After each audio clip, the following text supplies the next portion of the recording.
श्री स्वामी समर्थ. स्वामी भक्तांनो, भगव्याविषयी अजून बरंच काही बोलता येईल आपल्याला. तर मला स्वामींचे संकेत होते 3 वर्षापासनं की मी भगवं नेसावं. आता गुरु आज्ञेवर चालायचं म्हटलं म्हणजे आपले गुरु आपल्यासाठी जे काय करणार ते चांगलं आणि उत्तमातलंच करणार, यात शंका नसते.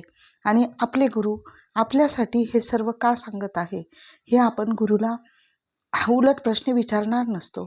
परंतु स्वामींनी मला जे उद्यापन झालेले होते माझे काही वर्षांपूर्वी, एकादशी किंवा प्रदोष व्रताचं, ते श्रावणामध्ये पुन्हा ते व्रत चालू करायला सांगितलं. आणि त्यानंतरच्या काळामध्ये मला भगवं नेसायला सांगितलं. आता माझ्या भाग्यामध्ये वैधव्य योग होता किंवा आहे हे स्वामींना आधीपासूनच माहीत होतं.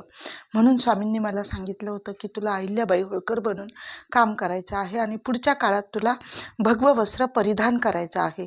तर भगव्या वस्त्राबद्दल स्वामी अजून खूप सुंदर पण सांगतात की भगवं हे त्यागाचं प्रतीक आहे.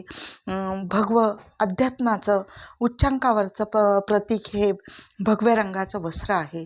जो आध्यात्मिक सीमा फार उच्चांकावरच्या पार करतो तो देखील भगवं वस्त्र परिधान करू शकतो, असं स्वामींचं मत आहे.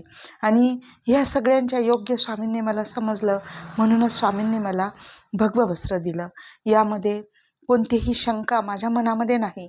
आणि जे जे मला स्वामींनी सांगितलं आजवर ते गुरुची आज्ञा म्हणून मी स्वामींचं म्हणणं तंतोतंत पार पाडलं आहे.